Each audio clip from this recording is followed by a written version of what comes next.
നീണ്ട ചർച്ചകൾക്കൊടുവിൽ 13 ഉപാധ്യക്ഷന്മാരെയും ബിജെപിയിൽ നിന്ന് വന്ന സന്ദീപ് വാര്യർ അടക്കം 59 ജനറൽ സെക്രട്ടറിമാരെയും ഉൾപ്പെടുത്തി കെപിസിസി പുനഃസംഘടിപ്പിച്ചു. രാഷ്ട്രീയകാര്യ സമിതിയിൽ 6 പേരെ കൂടി ചേർത്തു. വി എ നാരായണനാണ് ട്രഷറർ. എഐസിസി സംഘടനാ ജനറൽ സെക്രട്ടറി കെ.സി. വേണുഗോപാലാണ് പട്ടിക പുറത്തുവിട്ടത്. സെക്രട്ടറി DCC പ്രസിഡന്റ് പ്രഖ്യാപനം പിന്നീട്. നേരത്തെ 5 വൈസ് പ്രസിഡന്റുമാരും 28 ജനറൽ സെക്രട്ടറിമാരുമായിരുന്നു. വി വിനോദ് നമുക്കൊപ്പം പൊളിറ്റിക്കൽ ഡെസ്കിൽ നിന്നുണ്ട് കൂടുതൽ വിവരങ്ങളുമായി. വിനോദ, അങ്ങനെ കാത്തുകാത്തിരുന്ന ഒരു പുനഃസംഘടനയാണ്. ഏറെ ചർച്ചകൾക്കൊടുവിൽ ഈ പട്ടിക പുറത്തുവിട്ടപ്പോൾ KPCCയുടെ പട്ടികയല്ല KCയുടെ പട്ടികയാണ് പുറത്തു വന്നത് എന്ന തരത്തിലുള്ള വലിയ ആക്ഷേപം ഇപ്പോൾ നിലനിൽക്കുകയാണ്. അതൃപ്തി രേഖപ്പെടുത്തുന്നവരുടെ ഒരു വലിയ നിര തന്നെ ഇപ്പോൾ പുറത്തേക്ക് വന്നുകൊണ്ടിരിക്കുകയാണ്. ഈ തലവേദന കോൺഗ്രസിന് അടുത്തൊന്നും ഒഴിയുമെന്ന് തോന്നുന്നില്ല, അല്ലേ? ഹലോ ആര്യ, എല്ലാ കാലത്തും കോൺഗ്രസിനെ സംബന്ധിച്ച് വലിയ ചർച്ചകൾ ഉണ്ടാകുന്നത് ഈ ജംബോ കമ്മിറ്റികൾ രൂപീകരിക്കുന്നു എന്നതാണ്. നേതൃബാഹുല്യം കാരണം താഴെത്തട്ടിൽ പ്രവർത്തിക്കാനോ അതിന് മേൽനോട്ടം കൊടുക്കാനോ ആളില്ല. പക്ഷേ കമ്മിറ്റികളിൽ വലിയ തോതിൽ നേതാക്കളെ കുത്തിനിറയ്ക്കുന്നു എന്നതാണ് ഇതിൽ ഏറ്റവും പ്രധാനപ്പെട്ട കാര്യം. വിമർശനമായി ഉയർന്നു വരുന്നത് കെ മുരളീധരൻ അടക്കമുള്ളവർ പലപ്പോഴും കോൺഗ്രസിൻ്റെ നേതൃയോഗങ്ങളിൽ ഉന്നയിക്കുന്ന കാര്യം ഇതാണ്, ജംബോ പട്ടിക ഒഴിവാക്കണമെന്ന കാര്യമാണ്. പക്ഷേ ഇപ്പോൾ ഏറ്റവും ഒടുവിൽ കോൺഗ്രസിൻ്റെ ഒരു പുനഃസംഘടന വരുമ്പോൾ KPCCയിൽ ജംബോ പട്ടിക എന്ന് തന്നെ പറയേണ്ടിയിരിക്കുന്നു. നീണ്ട ചർച്ചകൾക്കൊടുവിൽ 13 ഉപാധ്യക്ഷന്മാരും BJPയിൽ നിന്ന് വന്ന സന്ദീപ് വാര്യർ അടക്കം 59 ജനറൽ സെക്രട്ടറിമാരെ ഉൾപ്പെടുത്തിയാണ് KPCC പുനഃസംഘടിപ്പിച്ചിരിക്കുന്നത്. രാഷ്ട്രീയകാര്യ സമിതിയിൽ 6 പേരെ കൂടി ചേർത്തിട്ടുണ്ട്. വി എ നാരായണനാണ് ട്രഷറർ. AICC സംഘടനാ ജനറൽ സെക്രട്ടറി കെ.സി. വേണുഗോപാലാണ് ഈ പട്ടിക പുറത്തുവിട്ടത്. മാത്രമല്ല, കേരള രാഷ്ട്രീയവുമായി ബന്ധപ്പെട്ട ഇപ്പോഴത്തെ ചർച്ചകളിൽ ഏറ്റവും പ്രധാനം കെ.സി. വേണുഗോപാൽ തൻ്റെ സാന്നിധ്യം ഉറപ്പാക്കാൻ വളരെയധികം ശ്രമിക്കുന്നു, തൻ്റെ പ്രാധാന്യം ഉറപ്പാക്കാൻ വേണ്ടി ശ്രമിക്കുന്നു. മുഖ്യമന്ത്രി സ്ഥാനം ലക്ഷ്യമിട്ട് കെ.സി. വേണുഗോപാലിൻ്റെ നീക്കമുണ്ടാകുന്നു. പക്ഷേ VD സതീശൻ പ്രതിപക്ഷ നേതാവാണെങ്കിൽ കൂടി വലിയ തോതിൽ ഒരു എതിർപ്പ് കെ.സിക്കെതിരെ ഉണ്ടാകാൻ സാധ്യതയില്ല. കാരണം കെ.സിയുടെ അനുഗ്രഹാശിസോടുകൂടി പ്രതിപക്ഷ നേതാവായി എത്തിയ ആളാണ് VD സതീശൻ.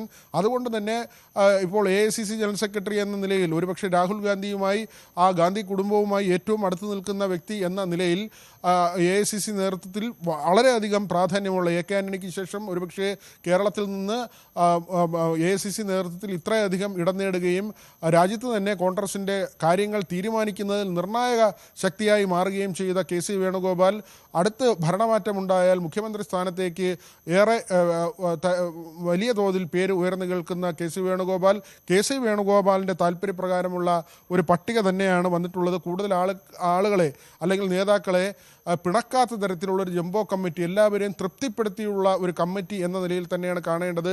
ഇപ്പോൾ നമുക്ക് കഴിഞ്ഞ ദിവസങ്ങളിൽ യൂത്ത് കോൺഗ്രസ് സംസ്ഥാന അധ്യക്ഷനെ നിയമിച്ചതിൽ പോലും അബിൻ വർക്കിയെ ഒഴിവാക്കിയുള്ള തീരുമാനം, അത് രമേശ് ചെന്നിത്തലയ്ക്ക് കിട്ടിയ ഏറ്റവും വലിയ തിരിച്ചടിയാണ്. ഈ സമീപകാലത്ത് അദ്ദേഹത്തിന് AICCയിൽ പോലും വലിയ പ്രാധാന്യം കിട്ടാത്ത നിലയുണ്ട്. ശശി തരൂരിന് കിട്ടിയ പ്രാധാന്യം പോലും രമേശ് ചെന്നിത്തലയ്ക്ക് കിട്ടാതെ പോകുന്ന ഒരു നില. അവിടെയാണ് രമേശ് ചെന്നിത്തലയ്ക്ക് വീണ്ടും ഒരു തിരിച്ചടി എന്നോണം അദ്ദേഹത്തിന് താല്പര്യമുള്ള ആൾ യൂത്ത് കോൺഗ്രസ് സംസ്ഥാന അധ്യക്ഷ പദവിയിലേക്ക് എത്താതെ പോകുന്നത്. രാഹുൽ മാങ്കൂട്ടം മാറുന്നു, ഷാഫി പറമ്പിൽ വലിയ പ്രതിസന്ധിയിലേക്ക് പോകുമ്പോൾ കെ.സി. വേണുഗോപാലിന് താല്പര്യമുള്ള ആൾ യൂത്ത് കോൺഗ്രസ് അധ്യക്ഷ സ്ഥാനത്തേക്ക് വരുന്നു. ഇപ്പോൾ ഈ പട്ടിക പുറത്തു വരുമ്പോഴും അങ്ങനെ തന്നെയാണ് കാണേണ്ടത്. നമ്മൾ എടുത്തു പറയേണ്ട കാര്യം 13 ഉപാധ്യക്ഷന്മാർ, നേരത്തെ ഉണ്ടായിരുന്നത് 5 വൈസ് പ്രസിഡന്റുമാരാണ്. അവിടെയാണ് ഈ സംഖ്യ 13ആയി ഉയരുന്നത്. 28 ജനറൽ സെക്രട്ടറിമാരിൽ നിന്നാണ് 59 ജനറൽ സെക്രട്ടറിമാർ എന്ന നിലയിലേക്ക് കാര്യങ്ങൾ പോകുന്നത്.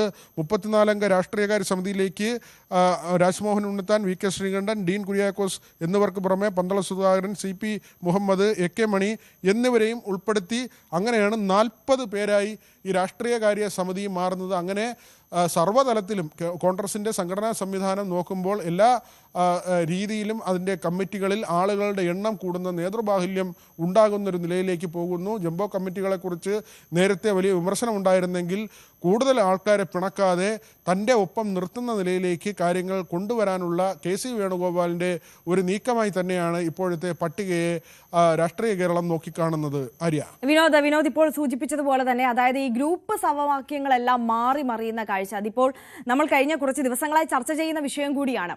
ഈ യൂത്ത് കോൺഗ്രസിന്റെ അധ്യക്ഷനെ തെരഞ്ഞെടുക്കുന്നതുമായി ബന്ധപ്പെട്ടൊക്കെ അത് വളരെ പ്രകടമായിരുന്നു. ഈ KPCC പുനഃസംഘടന കൂടി രംഗത്തേക്ക് വരുമ്പോൾ ആ പട്ടിക കൂടി പുറത്തേക്ക് വരുന്ന സാഹചര്യത്തിൽ അത് കൂടുതൽ വെളിവാകുന്നു എന്നതാണ് സാഹചര്യം. ഒരുപക്ഷെ ഇനിയുള്ള കോൺഗ്രസിന്റെ രാഷ്ട്രീയ യാത്രയിൽ സംസ്ഥാനത്തെ കാര്യങ്ങൾ നോക്കുമ്പോൾ പ്രബലരെന്ന് കരുതുന്ന പല നേതാക്കളും അപ്രസക്തരാകുന്ന കാഴ്ച കാണേണ്ടി വരും.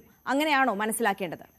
ഇതിൽ ഏറ്റവും പ്രധാനപ്പെട്ട കാര്യം നേതാക്കളെ ഒഴിവാക്കിയാലാണ് അവർക്ക് ശത്രുത ഉണ്ടാകുക, എതിർപ്പുണ്ടാകുക. പക്ഷേ പരിഗണന ലഭിക്കുന്നു എന്ന് തോന്നിക്കഴിഞ്ഞാൽ നേതാക്കൾക്ക് ഒരു നേതൃത്വത്തോട് എതിർപ്പുണ്ടാകേണ്ട കാര്യമല്ല. ആ ടാറ്റിക്സ് തന്നെയാണ്, ആ ഒരു തന്ത്രം തന്നെയാണ് KC വേണുഗോപാൽ ഇവിടെ ഉപയോഗിച്ചിട്ടുള്ളത്. ജംബോ കമ്മിറ്റികളെക്കുറിച്ച് വളരെയധികം പരാതികൾ KC വേണുഗോപാൽ പോലും പല ഘട്ടങ്ങളിലും ഈ ജംബോ കമ്മിറ്റിയെ വിമർശിച്ചിട്ടുണ്ട്. പക്ഷേ അദ്ദേഹം ഇപ്പോൾ ഒരു നേതൃസ്ഥാനത്ത് നിൽക്കുമ്പോൾ ആ ജംബോ കമ്മിറ്റിയെ പ്രോത്സാഹിപ്പിക്കുന്ന തരത്തിലാണ്. കാരണം അംഗങ്ങളുടെ എണ്ണം കൂട്ടുകയാണ്. 13 ഉപാധ്യക്ഷന്മാരെന്ന് പറയുമ്പോൾ 5 പേർ ഉണ്ടായിരുന്ന സ്ഥലത്താണ് അത് 10 13 എന്ന നിലയിലേക്ക് മാറുന്നു. 28 ജനറൽ സെക്രട്ടറിമാർ, 59 ജനറൽ സെക്രട്ടറിമാർ എന്ന നിലയിലേക്ക് കാര്യങ്ങൾ എത്തുകയാണ്. സന്ദീപ് വാര്യർ അടക്കമുള്ളവർ ആ നിലയിലേക്ക് പ്രൊമോട്ട് ചെയ്യപ്പെടുകയാണ്. അതായത് ഒരു തരത്തിലും സീനിയർ നേതാക്കളുടെ ഭാഗത്ത് നിന്ന് തനിക്കെതിരെ ഒരു നീക്കം ഉണ്ടാകാതിരിക്കാനുള്ള ശ്രമം തന്നെയാണ് KCയുടെ ഭാഗത്ത് നിന്നുണ്ടാകുന്നത്. യൂത്ത് കോൺഗ്രസ് കേസ് പിടിക്കുന്നു, പോഷക സംഘടനകൾ എല്ലാം കേസ് പിടിക്കുന്നു. സംഘടനാ സംവിധാനം, പാർട്ടിയുടെ സ്റ്റേറ്റ് ലെവലിലെ ഏറ്റവും പ്രധാനപ്പെട്ട സംഘടനാ രീതികൾ, സംഘടനാ സംവിധാനങ്ങൾ എല്ലാം തന്നെ അതിലൊരു അപ്രമാദിത്വം കൊണ്ടുവരാൻ KC വേണുഗോപാൽ ശ്രമിക്കുന്നു. അത് മറ്റൊന്നും കൊണ്ടല്ല, അദ്ദേഹം ലക്ഷ്യം വയ്ക്കുന്നത് മുഖ്യമന്ത്രി സ്ഥാനത്തിലേക്ക് KC അടുക്കുന്നു എന്ന കാര്യം തന്നെയാണ്. ഭരണമാറ്റമുണ്ടായാൽ ആര് മുഖ്യമന്ത്രിയാകുമെന്ന ചോദ്യത്തിന് കഴിഞ്ഞ ചില ആഴ്ചകളായി കിട്ടുന്ന മറുപടി, അല്ലെങ്കിൽ KC ഇങ്ങനെ ഏറ്റവും ഒടുവിലത്തെ ലാപ്പിൽ കേരളത്തിൽ സജീവമാകുമെന്ന് നേരത്തെ തന്നെ രാഷ്ട്രീയ കേരളം കണക്ക് കൂട്ടിയിരുന്നതാണ്. ആ തരത്തിൽ തന്നെയാണ് കാര്യങ്ങൾ പോകുന്നത്. സതീശനെ അംഗീകരിക്കാൻ സുധാകരൻ തയ്യാറല്ല, ചെന്നിത്തല തയ്യാറല്ല. ഈ ജൂനിയറായിട്ടുള്ള നേതാക്കൾ പോലും, അതായത് ചെറുപ്പക്കാരായ ഒരുപക്ഷെ രാഹുൽ മാങ്കൂട്ടവുമൊക്കെ PV അൻവറിനെ നിലമ്പൂർ ഇലക്ഷൻ സമയത്ത് കാണാൻ പോയത് പോലും സതീശൻ അറിഞ്ഞിരുന്നില്ല എന്നതാണ്. അങ്ങനെയെങ്കിൽ ഈ ജൂനിയറായിട്ടുള്ള നേതാക്കൾ പോലും സതീശനെ അംഗീകരിക്കാത്തൊരു സാഹചര്യമാണ്.